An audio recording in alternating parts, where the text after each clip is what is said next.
In the mid-1800s, there was a wayward youth named Dwight. And Dwight dropped out of school after the 5th grade. Got bored on the family farm because it was a farm, and why wouldn't he? But no, I'm kidding. He didn't like farm life, and so he leaves home and moves to Boston at the age of 17. And he couldn't find a good job anywhere. I mean, here he was 17, a drop out of school, couldn't find a good job, and so he asked his uncle to hire him at his uncle's shoe store. Now, reluctantly, the uncle obliged on one condition for Dwight, and that was that Dwight would attend church with him every week. Not a bad way to get a job. So Dwight went and he attended church, and he went to, the church he went to became a part of a Sunday school class for someone named Edward Kimball.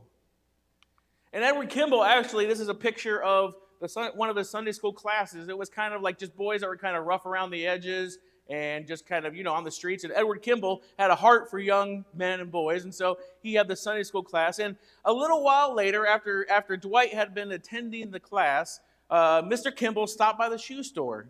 And he engaged in a conversation with Dwight beyond the Sunday lesson, and it eventually led to Dwight accepting Christ. Now, not long after that, Dwight felt a call to ministry in the city of Chicago. So he moves to Chicago, and he took this idea of Sunday school to the poor and wayward boys to a new city. He basically took what he had seen in Boston, and he was doing it in Chicago. And you can read all about this because the Sunday school class grew into the thousands, and it's to the point that they had so many attending that they started their own church in Lincoln Park. Many people and things around Chicago came to be impacted by Dwight, so much so that they named buildings, streets, colleges, and even a broadcasting network after him. And I bet you have heard of Dwight, or as he's known as D.L. Moody. Many lives continue to be touched by Dwight, but only because his life was first touched by Edward Kimball. A man decided to share what he had and share what he knew. And it seems many of us, I believe, want to impact others, but we think it can only be someone who has gifts and graces we don't have. We think of someone who has a powerful voice, who is a great orator, or we think of someone who is just like, they're just born out of just being the kind of person that everyone loves, or there's someone who has a great talent like Dwight Moody. Maybe when we hear a story like this, we imagine we're more like Edward Kimball, by doing small and seemingly meaningless things, and we're able only to impact one or two, and we discount that. Like investing time in a kid that probably seemed like a lost cause is something that isn't important. Sometimes, though, what we see in the case of Edward Kimball is that a faithful risk to visit a kid at a shoe store that actually begins the harvest. Even though small, and the world will never be the same because of that one person's investment. And so the question we come out of, or at least I come out of a story like that is it just a fluke? Was it just a one-time thing? Or is it something that can happen again and again? Now, the question that we've always the question we've always posed, not opposed, the question we've posed going through this whole series is the idea that ministry should take place together, and that actually it takes all of us, not just one person, but us moving together, journeying together, discipleship as well as following and that kind of stuff, mentorship that we have, that maybe ministry in life is one that by God's design is intended to be done together. And as we spend time in 1st and 2nd Kings today, I believe what we find is that God's way forward is often together, even in the mundane and boring parts of life. So this is our 4th and final week in this series together, and it all started back a few weeks ago as we highlighted God's design for ministry and life together all through the Bible. It started with Jesus sending out the disciples in pairs, if you remember that, 2 by 2. That wasn't just in Noah's Ark. It was also in Jesus' time. He sent out the disciples in 2 by 2. Then a week after that, we spent time talking about Naomi and Ruth and how they stuck together and how they journeyed together. And then last week, we looked at the early church in Acts and how together God unleashed his church. This week we're going to start in 1 Kings chapter 19, which focuses on the prophet of Elijah. And if you know the story of Elijah, then good. But if you don't, let me recap what just happens right before this passage, is that he had this big showdown with this pagan god Baal, or Baal, whatever you would pronounce that. And Elijah comes down from the mountain. It's funny, he faces all these other false prophets. God comes and does something tremendous up there. He comes down and he meets Jezebel, who had just heard from Ahab, and she swears she's going to kill Elijah. She tells him to his face. And so what does he do? Does he call down God again? No, he runs. He runs. He runs, scared for his life. God feeds him. If you remember the story, it's like ravens and some other things. And he goes in a cave. God feeds him, and then Elijah takes a nap. He gets up, and God tells him to go to Abel Meholah. And that's where we pick up 1 Kings chapter 19.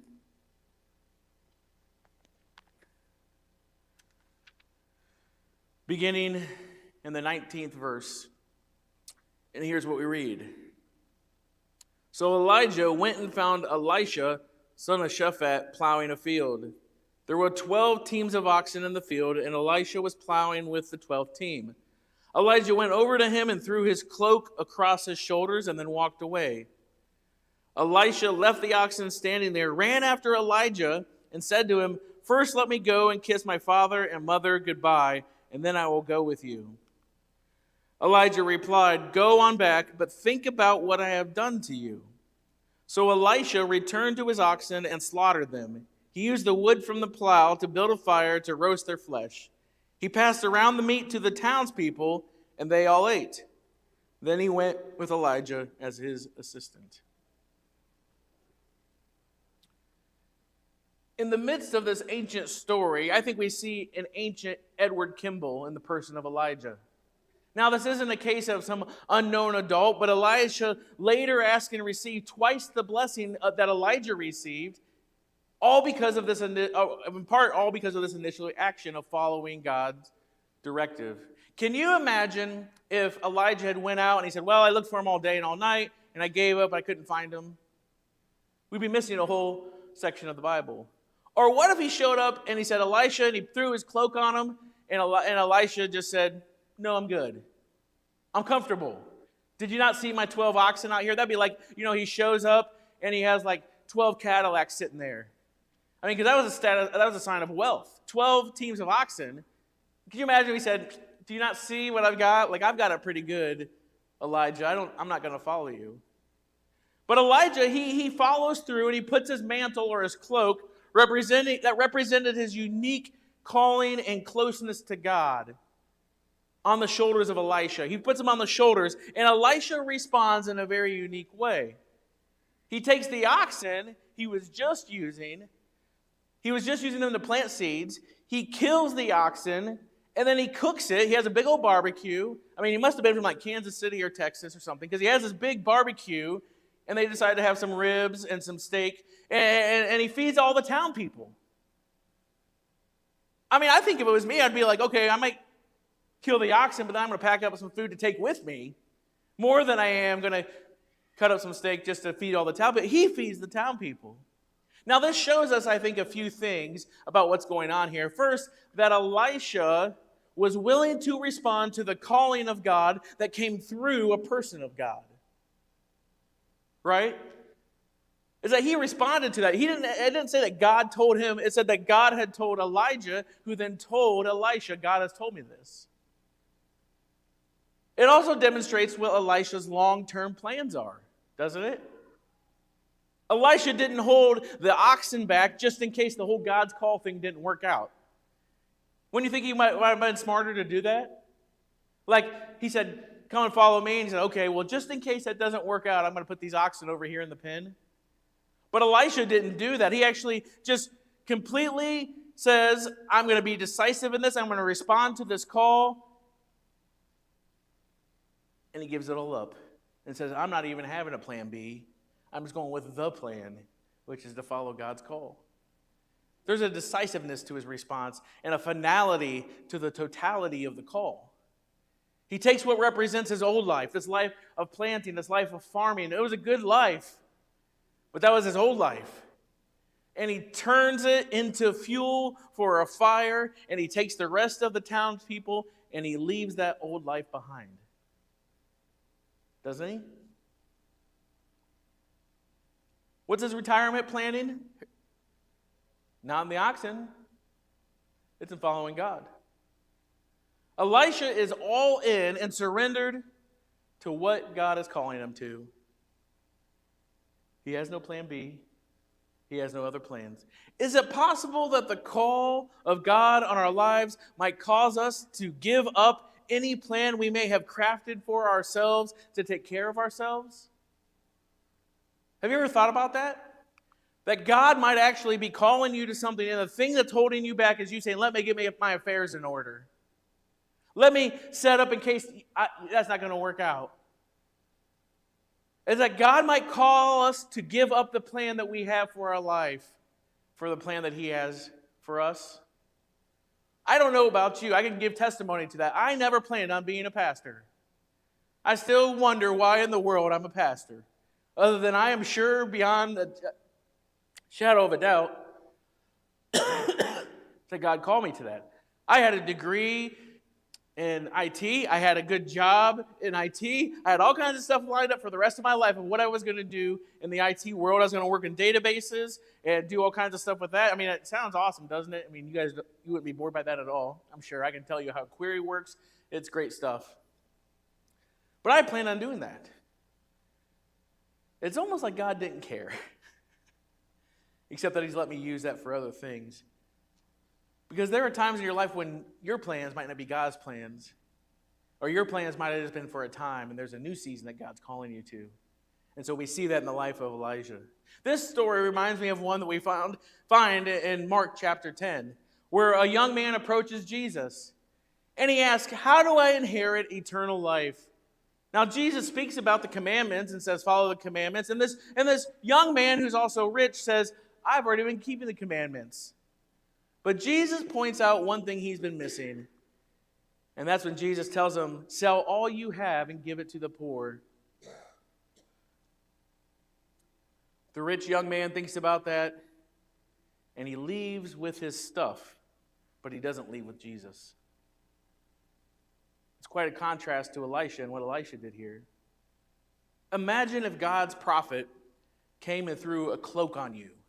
And it wasn't just because you were cold, or it wasn't because it just looked really good. It's because it symbolized that you were being called to something, to this life with God. Would you welcome it by burning up everything you owned? And would you feed the impoverished with what you had? Would you have a going out of life sale and saying, you know what, that old life is now gone. Not because it was bad, but because God's calling me to something new. And so I'm going to sell all that and just take care of people around me. Can you imagine doing that? Or would you walk away troubled and be like, I wasn't ready for that. I kind of wanted to have this life I've created for myself and a little bit of Jesus. This moment is ripe with risk, isn't it?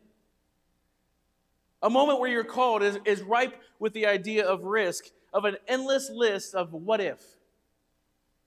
What if I'm wrong? What if he's wrong? What if I run out of money? What if I run out of food? It would go on and on. What if things don't go well? What if we get attacked? What if someone comes and steals all my stuff? What if my legs get cut off? What if I get struck by lightning?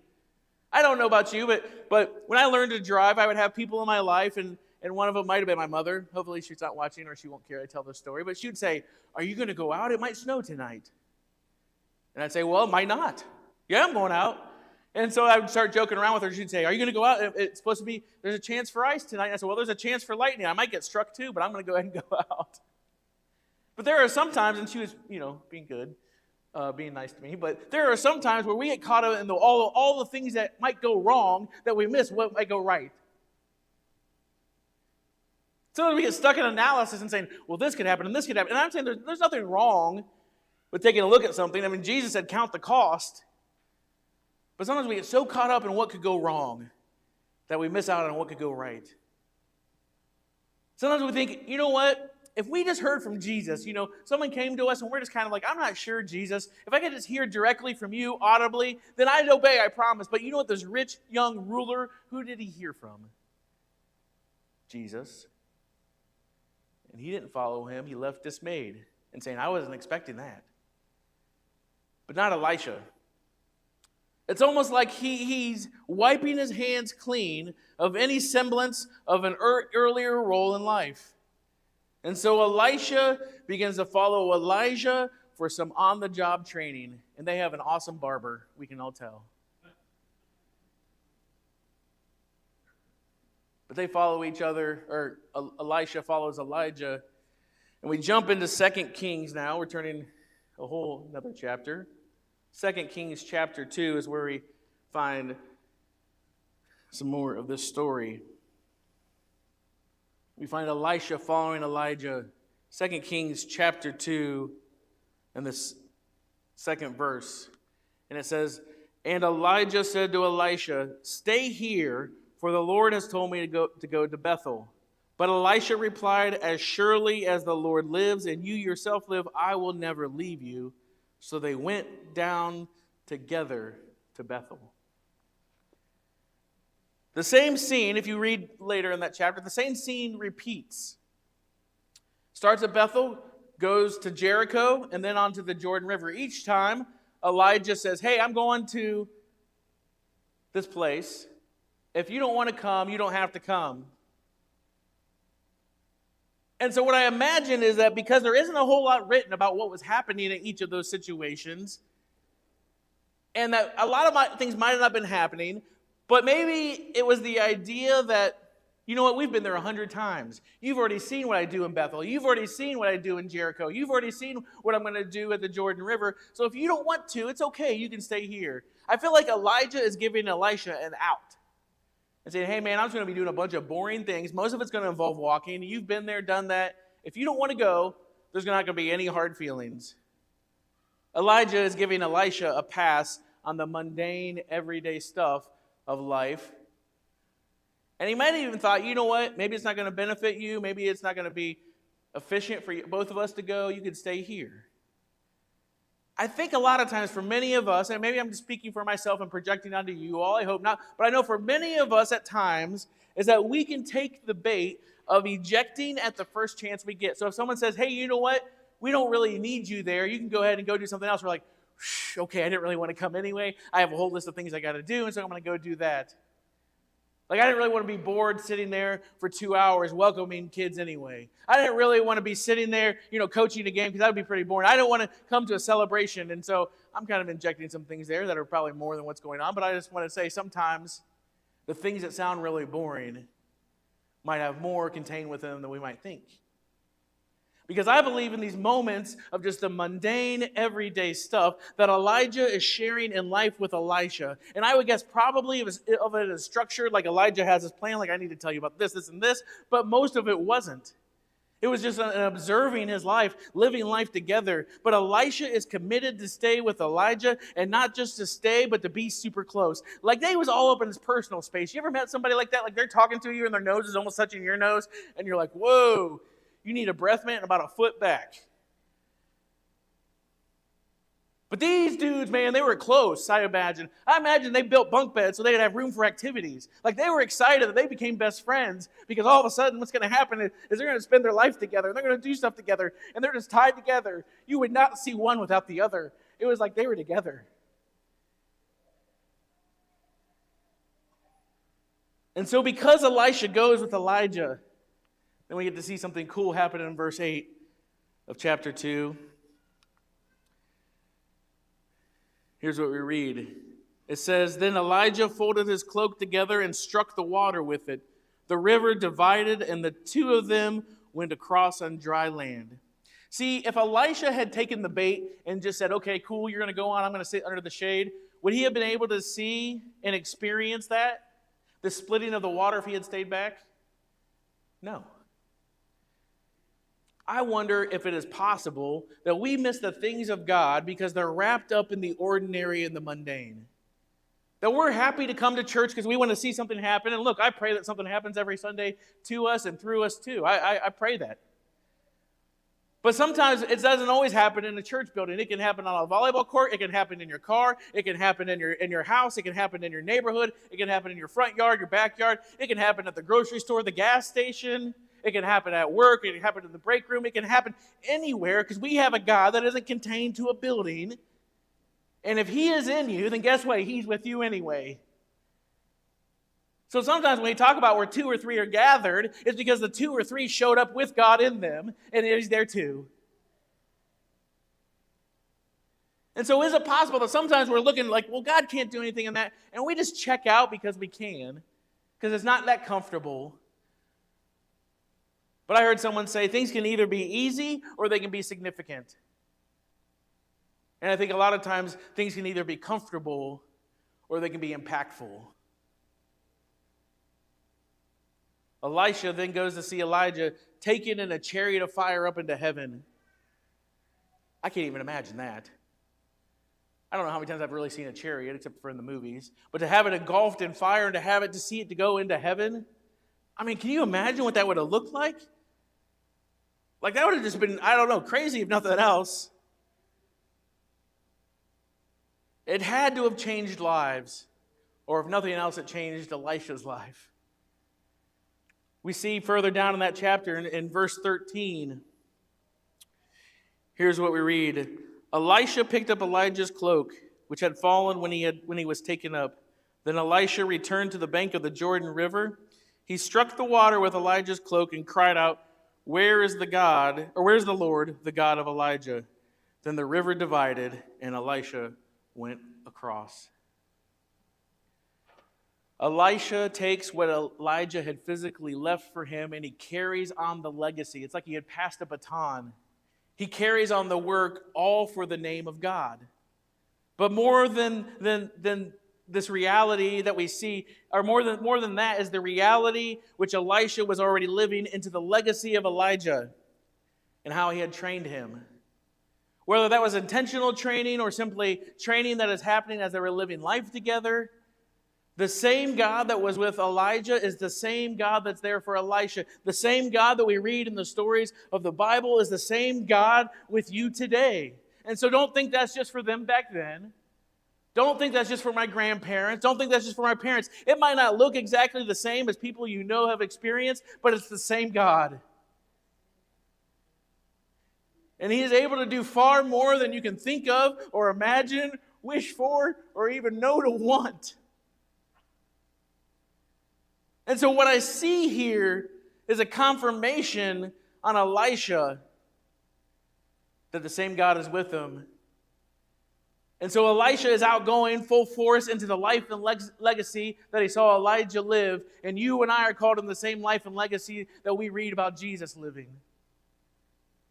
What I see here is a life that was invested in, a life that was poured into, and I'm not sure what is more caught or taught or whatever in the instance of it, but what I am sure of it is Elisha knew how to live in part because he had already seen it in the life of Elijah, but he also was participating in it. A lot of times we want to teach everybody and say, okay, here's the knowledge, but we don't show them.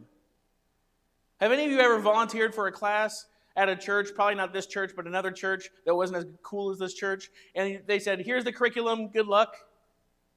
You ever had that happen? No? Well, consider yourself blessed. I've been at places before, and they say, oh, you're willing to teach a class? Here's the curriculum. Let me know if you have any problems. And then like 30 years later, you come out of there like, whoa, where is everybody? All right, you're not laughing, so that must be, I'm alone in that experience. Anyway, that's all right. It's funny. Trust me. Your humor will catch up or wake up later. But what I see here is that wasn't the case with Elijah. He actually took Elisha with him to teach him as he went. Didn't just give him instructions, which would have been fine, but instead he actually invested in his life. He didn't just show him what to do. He showed him how he did it. He showed him what he was about. He showed him what his whole life was about. So it's not like he just showed up with a blank sheet of paper and said, God, you have to write the instructions because I don't even know what this looks like. Instead, he immediately does what Elijah had done just moments before, and he touched the water with the mantle. And this is in direct response, I believe, because he walked alongside Elijah, because he had received insight through observation, but also through instruction. And so just like Jesus sent out the 72, Naomi and Ruth shared life together, as well as the church in Acts. We see this theme of more than one person doing all the ministry. We don't see God calling in Rambo to take care of them all. Instead, we see him using multiple people at different parts of the journey. We see these great examples. Is a God that works in and through groups that minister together. And that takes us to our passage we've had this whole series, which is Ecclesiastes 4:9, that says, 2 people are better than one, for they can help each other succeed. And what's better than 2 people? 3. All right. Larry, thank you. Get an extra $1. 3, because a cord of 3 is what? Not easily broken. You and I were designed to not only live out ministry together, but also to grow and to learn from one another. Sometimes things happen on a big scale, and we thank God for that, but more often than not, the experience is just from simply carrying on the story that was entrusted to us. We are living out and inviting more to join the story of God's redemption and love. And sometimes we'll get to see someone like Elisha who gets a double blessing and did double the miracles of his predecessor, but more likely is the Edward Kimball at a shoe store talking one-on-one to a person. Now you might think you have nothing to share that would help someone else, but there are always people not as far along on the journey as you. And you're saying, well, I just started 3 months ago. Well, you're 3 months ahead of the person that started yesterday or today. Now, the flip side of that, you're never as far along as you probably think you are. You're never as far along that you can't learn anything from anybody else. There are always people that are further along. And so you can always learn from someone who's been down that path before. There are always people wanting to know what's on the other side of tomorrow. And God might have you in their life to help them through where you've already been. I look around this room, and I don't know everybody's story in depth, but I know enough people's story to say you've been through some stuff. Maybe you're going through some stuff. And you're saying, man, this is tough. But maybe you can still stand up and sing, God is good. And there's somebody watching you that's saying, if they can get through it, I can get through what I'm going through too. Or maybe in a couple years, someone will come to you and say, man, I'm going through this. And you can say, hey, I know what that's like. I've been there too. And God is good through it. It doesn't mean the situation necessarily change. It means that He can change you. He will walk with you through the whole thing. And should you think you're too far removed from someone like Dwight D.L. Moody, understand this. Under Moody's ministry, a man named Wilbur Chapman came to know Jesus. William Chapman preached regularly, and as a result, baseball player Billy Sunday is saved. And it was Billy Sunday's preaching that led to a man named Mordecai Ham being saved. And it was at a Mordecai Ham crusade that Billy Graham came to know Christ. And so the lineage is passed, and the baton is passed, and the legacy continues. Billy Graham recently passed away a few years ago, but I would venture a guess to say that you know someone who was saved due to Graham, or heard a story about someone who was saved because of Billy Graham. We're not that far removed that we can't still tell that story. That's quite a long chain going on there. Can you imagine if one of those links in the chain had not responded to the leading of God? Can you imagine if maybe Moody said, I'm here to sell shoes, not listen about Jesus? Can you imagine if Billy Sunday said, nope, I'm too busy playing baseball? Can you imagine if that guy named Ham, Mordecai, that's a cool name, isn't it? Mordecai Ham. I never had any sons, so I didn't get a chance to name a son, but Mordecai might be a good one. Can you imagine, though, if he'd have said, nope, I'm good? If any link in that chain had not responded to God, maybe Billy Graham would have never been, and maybe the lives that came to know Christ because of him never would have known. But it all started back, at least in this chain, in this story, with Edward Kimball. speaking to boys who are rough around the edges, who don't know how to act, who don't respect property, who get the carpet dirty, who trash the bathroom.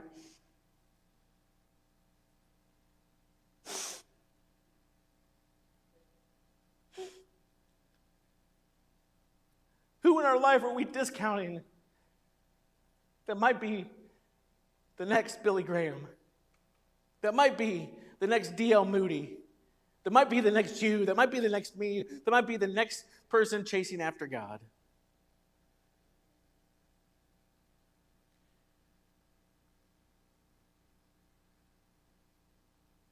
Don't stay safe. Don't stay safe. That's what this whole message is about. Don't settle for being comfortable in what you know. Instead, chase after where Jesus is calling you. And more than just sharing Jesus, what if you invested with your life, walking with someone as if the legacy of Jesus Christ depended on it? So how are you like Elijah? Are you making yourself available to the movements and the direction of God? Are you ready to set aside whatever it takes for the glory of God? Did you ever fly a kite? Anybody in here ever learn to fly a kite? All right, a lot more hands on that than that other story. I'll have to cross that one off, never use that one again. The kite story works. All right.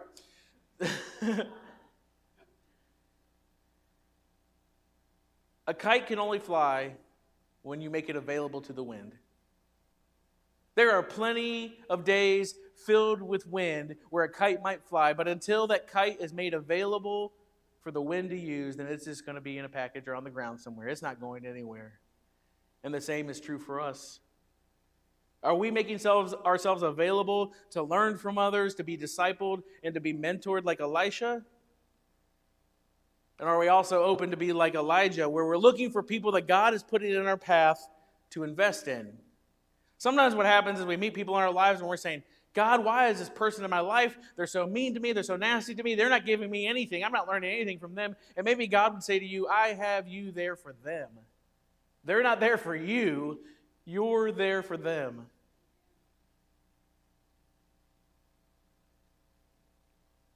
Maybe God wants you to journey with someone for a time.